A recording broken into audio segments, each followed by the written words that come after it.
Ја слушате програмата Низ Светото Писмо.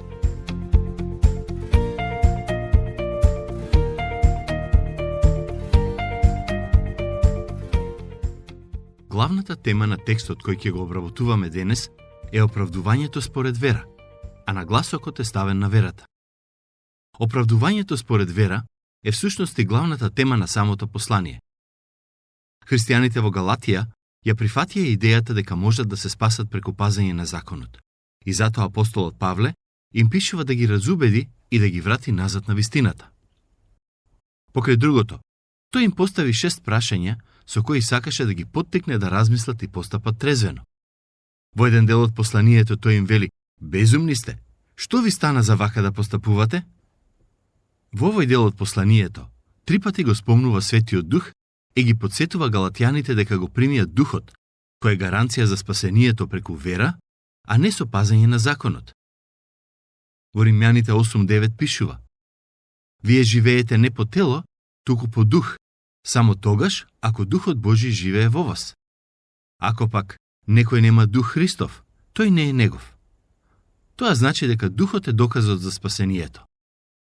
Во Ефесјаните 1:13 Павле пишува: "Во него и вие, откако го слушнавте словото на вистината, Евангелието за вашето спасение, и откако поверувавте во него, станавте запечатени преку ветениот Свет Дух."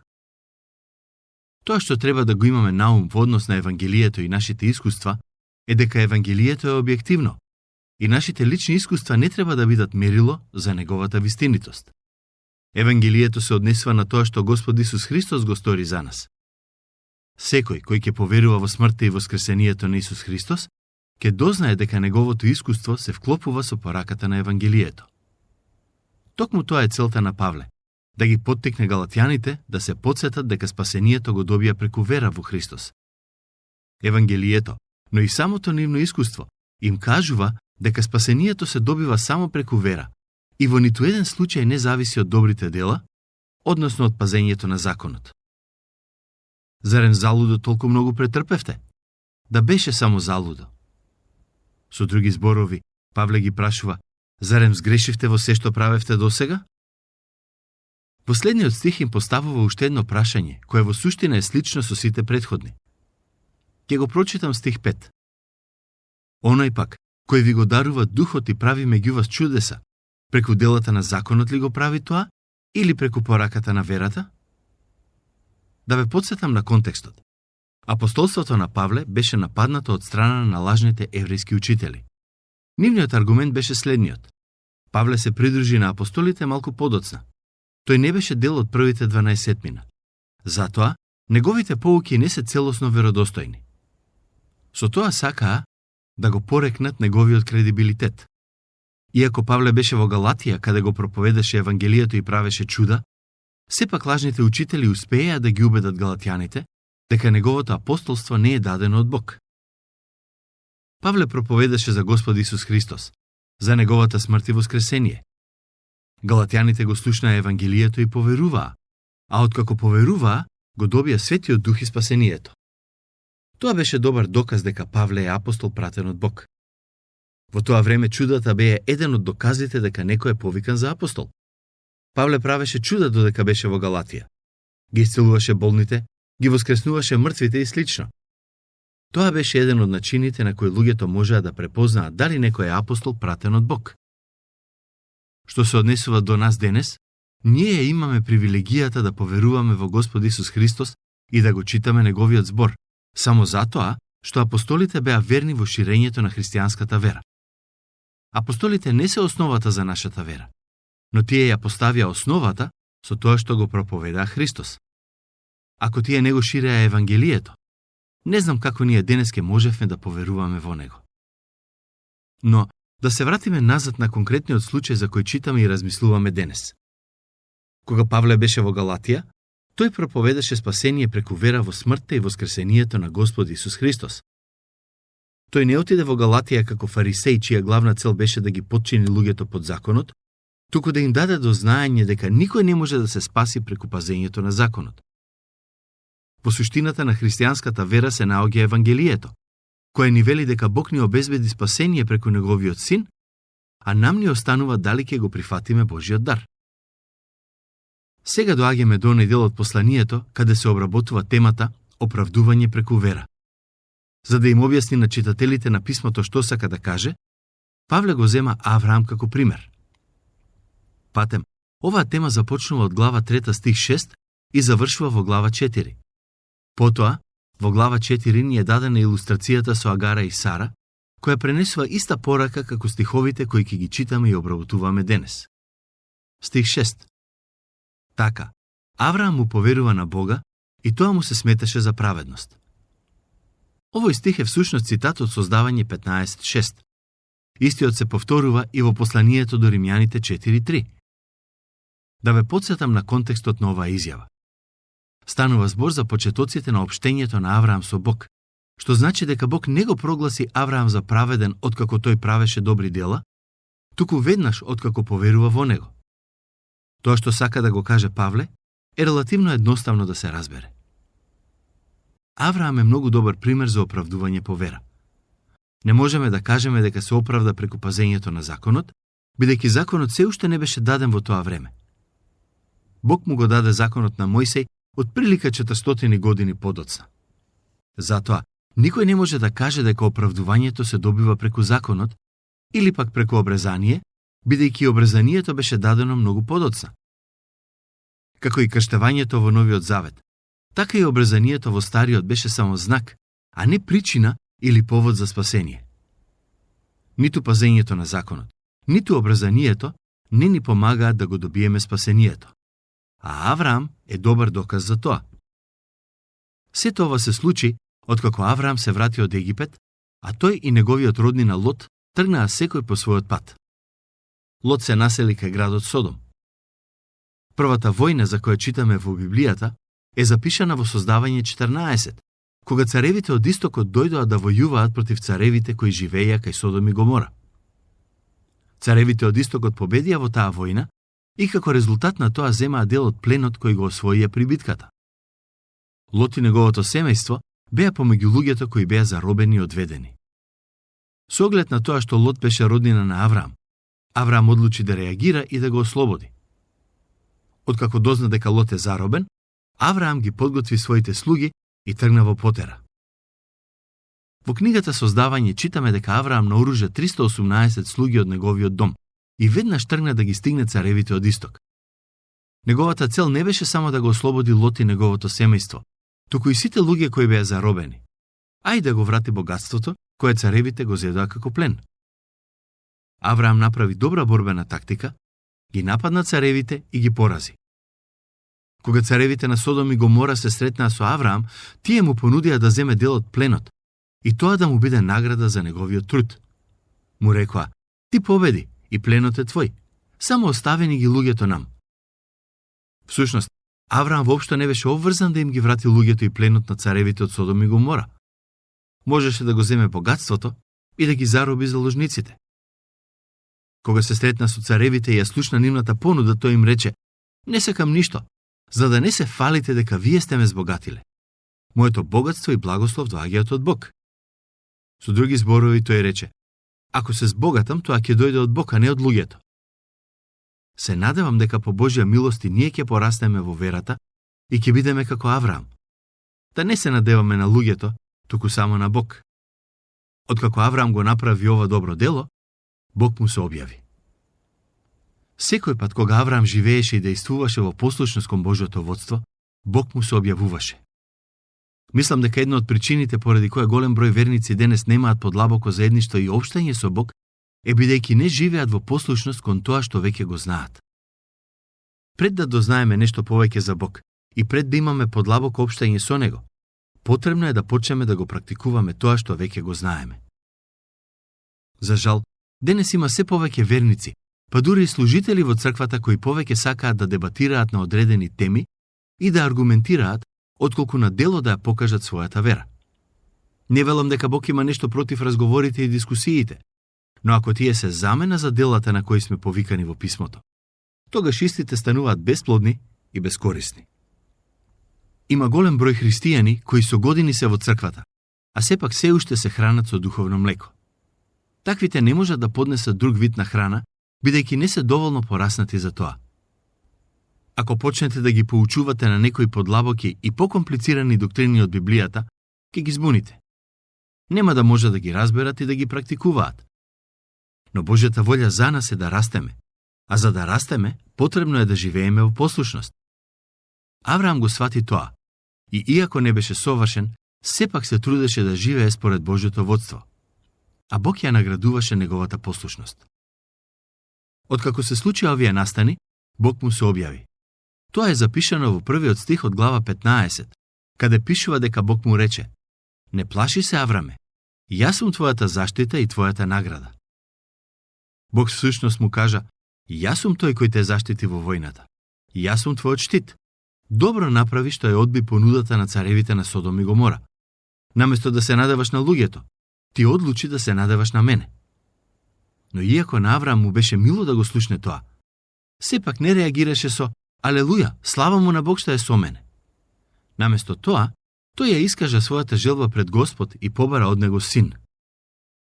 Убеден сум дека Бог од нас очекува да бидеме искрени со него. Се плашам дека се поголем број христијани се обидуваат да се представат пред Бог како супер духовни и никогаш не му ги искажуваат своите вистински чувства и мисли. Кога ќе им се случи нешто лошо, таквите велат: "Имам мир во ситуацијата", а всушност во себе се бунтуваат и му се лутат на Бог. Ако му се лутиш на Бог, зошто не му го кажеш тоа? Кажи му како се чувствуваш. Кажи му дека мислиш дека тоа што ти се случува не е фер. Мојсей го стори токму тоа. Истото го направи и Авраам. Тој му рече на Бог: "Каква е користа од сето тоа, ако немам син кој ќе ме наследи?" Каква храброст и искреност, зарем не? Авраам немаше син, па побара од Бог да му даде потомок кој ќе го наследи неговиот имот и ќе го води неговото семејство. Ако не добиеше син, негов наследник ќе беше главниот слуга. Авраам всушност му рече на Бог: "Немам син. Ти ми вети дека ќе ми дадеш син, но тоа не се случи. Само прашање на време е кога ќе го напуштам овој свет и мојот слуга ќе наследи се што имам."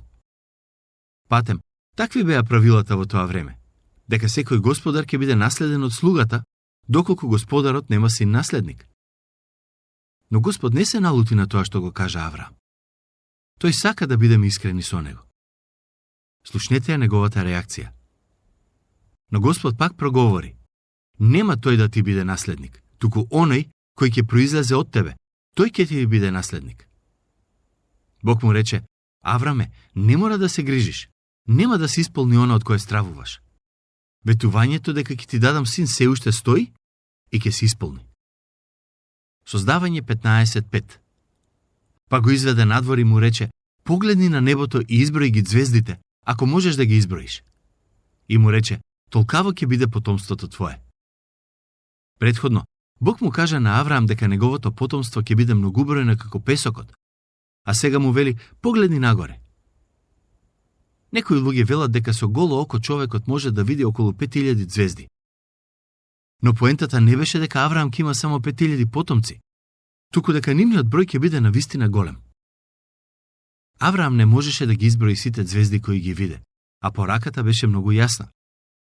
Бог му кажа дека нема да може да го изброи и бројот на неговите потомци. Знаете ли како реагираше Авраам на сето тоа? Слушнете што пишува во стих 6. "И му поверува Авраам на Господ, и тоа му се засмета за праведност." Авраам му поверува на Бог. Тоа е најважното нешто во однос на глава 15. Авраам беше целосно сигурен дека Бог ќе го исполни тоа што го вети. Кога Бог му рече: "Ќе те благословам со големо потомство", Авраам реагираше со "Амин." Бог ни вели: "Го дадов својот син да умре за вас. Ако поверувате во него, ќе добиете вечен живот." Тоа е неговото ветување, а Бог секогаш го исполнува тоа што го ветил. Нам ни останува да поверуваме и да речеме "Амин." Ако верувате во неговата смрт и воскресение, Бог вети дека нема да загинете, туку ќе имате вечен живот. Ке кажете ли амин на тоа? Ке му верувате ли на Бог? Тоа е оправдување по вера. Тоа е она кое го доживеа Авраам и му е достапно на секој од нас. Кога Авраам ги слушна Божите ветувања, тој беше цврсто убеден дека Бог ќе го исполни тоа што го вети. Неговата праведност воопшто не зависеше од неговите дела. Авраам немаше совршени дела, баш напротив. Како и секој од нас, тој беше грешен човек кој никогаш немаше да се оправда врз основа на своите дела. Авраам не само што му поверува на Бог, но исто така побара од него и гаранција дека тоа навистина ќе се случи. Слушнете што пишува во стих 8. А тој рече: Господи, Господи, пошто ќе познаам дека ќе ја наследам? Со други зборови тој рече: Господе, дај ми знак дека тоа ќе се случи. Бог му рече: Важи, не е проблем. Бог му рече на Авраам да му принесе јуница, коза, овен, грлица и млад гулаб. Ова е начинот на кој луѓето во тоа време склопуваа завети. Колеа животни, ги сечеа на две и минуваа помеѓу двете половинки од животното. Пораката беше следнава: ако не го исполнам овој завет, нека ми се случи истото што му се случи на ова животно. И во книгата на пророк Еремија го читаме истото. И ќе ги предадам оние што го престапија заветот мој и не ги исполнија зборовите на заветот, што го склучија пред лицето мое, откако пресекоа теле на две половини и минаа меѓу расечените делови. За разлика од денес, кога при склучување на договор одиме на нотар, во тоа време луѓето склучуваа поинакви договори. А мое лично мислење е дека таквите договори имаа поголема тежина. Последниот стих пишува дека Авраам постапи како што Бог му кажа. И тој го зеде сето тоа, и ги пресече на половина, и ги стави сите половини една спроти друга, само птиците не ги преполови. Откако ги принесе овие животни, Авраам седна да чека за да види што ќе се случи. Почна да се спуштаат машојаци, но тој ги избрка. Изгледаше дека Бог доцни и не се појави сето за иди сонце. И што се случи потоа? Во стих 12 пишува дека Авраам заспа и го опфати голем мрак и ужас. Бог дојде и беше подготвен да го склопи заветот со Авраам. Интересно е тоа што Авраам не заде речиси никакво учество во склопувањето на заветот, бидејќи не даде никакво ветување. Бог го даде ветувањето и тој мина помеѓу половинките од животните. Како што Бог му вети на Авраам дека ќе го благослови со големо потомство, а од Авраам се очекуваше само да верува, така Бог ни вети нам дека секој кој верува во неговиот син Исус Христос ќе добие вечен живот и спасение. Бог од нас не бара да правиме добри дела за да го заслужиме спасението, туку само да му веруваме. Бог го склопи заветот. Тој е оној кој мина низ половинките. Бог ни го обезбеди спасението. Тој е оној кој го даде својот син за нашето спасение. Но да се вратиме кај галатјаните. Павле ги подсетува дека Авраам му поверува на Господ и тоа му се засмета за праведност. Слушнете што пишува во следниот стих. Знајте пак дека оние што се подпираат на верата се синови Авраамови. Бог го прогласи Авраам за праведен, долги години пред законот воопшто да биде даден. Праведноста на Авраам не беше стекната со делата, туку беше резултат на неговата вера. Тоа не значи дека Бог се противи на добрите дела, но суштината на тоа што Павле сакаше да им го каже на галатјаните е дека никој не може да се спаси врз основа на пазење на законот, бидејќи законот е совршен, а луѓето се далеку од совршени. Бог ја сака нашата вера, а ако ја има нашата вера, таа сигурно ќе произведе и соодветни дела. Во Библијата има еден стих каде се вели дека Бог стои и тропа на вратата на нашите срца, очекувајќи да му отвориме. Ако му отвориме, тој ќе влезе во нашето срце и ќе не спаси. Но единствениот начин да го сториме тоа е преку вера. Тука ќе го завршиме нашето денешно проучување. Овој дел е еден од поважните во посланието до галатјаните. Следниот пат ќе продолжиме со обработка на глава 3. До тогаш, Бог нека ве благослови изобилно.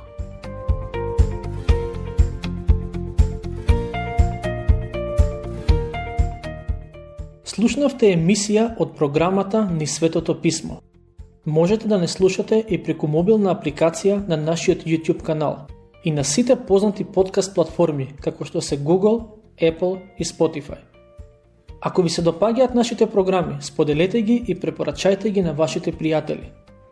Бидете слободни да оставите свој коментар или да ни пишете на нашата имейл адреса nizsvetotopисmo@gmail.com. Следете ги нашите страни Низ Светото Писмо Македонија на Facebook и Instagram. Емисиите од оваа серија можете да ги најдете и на нашата веб страна ttb.twr.org.